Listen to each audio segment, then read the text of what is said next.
বাংলাদেশ পুলিশের আইজিপি আলী হোসেন ফকির রাজশাহীতে বলেছেন, কথায় কথায় তরুণরা রাস্তায় চলে আসে, অবরোধ করে। এটি ঠিক না, এতে আমাদের সকলের ক্ষতি হয়।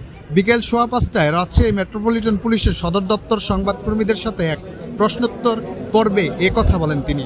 এ সময় 5 আগস্টের আগে পরে পুলিশ হত্যা নিয়ে সাংবাদিকের প্রশ্নের জবাবে পুলিশের আইজিপি আলী হোসেন ফকির বলেছেন, পুলিশসহ অনেকে মারা গেছে, আইন অনুযায়ী ব্যবস্থা হবে।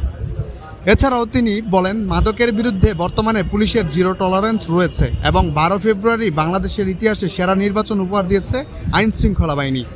ইদানিং আমাদের বেকারত্বের কারণে হোক, আমাদের যুব সমাজ শিক্ষিত বেকার প্রচুর সারা বাংলাদেশে, তাদের কর্মের সংস্থান সৃষ্টি করা দরকার। বিগত 17 বছরে আপনারা জানেন ব্যাংক থেকে টাকা চলে গেছে, আমাদের ব্যাংকগুলা খুব খারাপ অবস্থা, বাংলাদেশ ব্যাংক থেকে টাকা চলে গেছে, শেয়ার মার্কেট থেকে টাকা চলে গেছে, যার কারণে মানুষের অর্থনৈতিক কর্মকাণ্ড স্থগিত।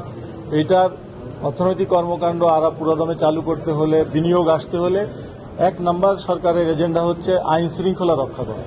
এই আইন শৃঙ্খলা রক্ষার জন্য মূল ভূমিকা পালন করে পুলিশ, তার সাথে আপনারা জানেন সেনাবাহিনীও আছে, বিডিআর আছে সীমান্তে, তারপরে অন্য বাহিনী আমাদেরকে সহযোগিতা করে আইন শৃঙ্খলা রক্ষায়।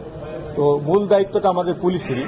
তো আপনারা জানেন যে জুলাই বিপ্লবের পরে পুলিশের যে একটা মনোবল, সেটা শূন্যের কোঠায় ছিল, জনগণ থেকে আমাদের পুলিশ বিচ্ছিন্ন ছিল। এটা ছিল গুটি কয়েক লোকের ভুল সিদ্ধান্তের কারণে বা নেতৃত্বের কারণে।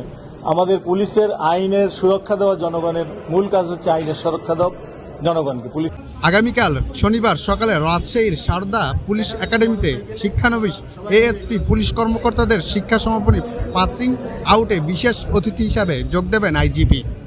অনুষ্ঠানে প্রধান অতিথি থাকবেন স্বরাষ্ট্রমন্ত্রী Salahuddin Ahmed. Sakib Khandakar, FBN news desk.